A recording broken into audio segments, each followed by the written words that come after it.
বিদ্ধ সিংহ দেখালো ভেলকি। ৩৩৯ দিন পর রানে ফিরলেন রোহিত শর্মা। ছক্কা মেরে এদিন সেঞ্চুরি করেন একেবারে পুরনো স্টাইলে। আজকের ভিডিওটি রোহিত শর্মাকে কেন্দ্র করে। চলুন আজকের এই ভিডিওর মাধ্যমে বিস্তারিত খেলার ফলাফল জেনে নেওয়া যাক। তার ক্লাস নিয়ে কথা হয়নি কখনো, হচ্ছিল তার ফর্ম নিয়ে। রোহিত শর্মাকে নিয়ে চিন্তার শেষ ছিল না নির্বাচক থেকে শুরু করে সাধারণ সমর্থকদের।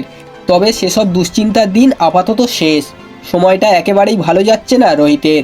অস্ট্রেলিয়ার বিরুদ্ধে বর্ডার গাভাস্কর ট্রফিতে হারের পর ভারতীয় দল বিশ্ব টেস্ট চ্যাম্পিয়নশিপের ফাইনালে উঠতে পারেনি। অধিনায়ক হিসাবে রোহিতকে সমালোচনা শুনতে হয়েছে, তার উপর অফ ফর্ম। রোহিতের ক্যাপ্টেন্সি নিয়েও প্রশ্ন উঠে গিয়েছিল, তবে তিনি হিটম্যান। চুপচাপ সমালোচনা হজম করার মতো পাত্র তিনি নন। চ্যাম্পিয়ন ট্রফির আগে রোহিত শর্মা বুঝিয়ে দিলেন তিনি এখনও ফুঁপিয়ে যাননি। ইংল্যান্ডের বিরুদ্ধে দ্বিতীয় একদিনের ম্যাচ বের করে দিলেন একার হাতেই।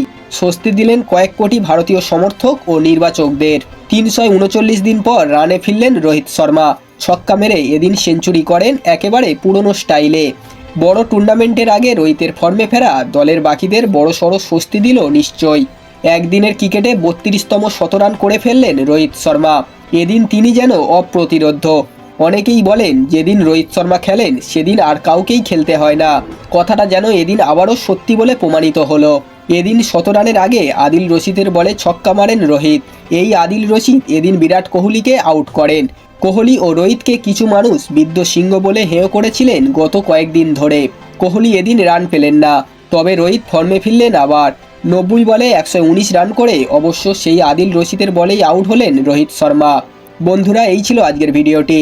রোহিত শর্মার এই কামব্যাক দেখার পর আপনাদের কেমন লাগলো অবশ্যই কমেন্ট করে জানাবেন। ভিডিওটি ভালো লাগলে একটা লাইক করে দেবেন এবং এই ধরনের ক্রিকেট নিউজ সবার আগে পাওয়ার জন্য চ্যানেলটিকে অবশ্যই সাবস্ক্রাইব করে দেবেন।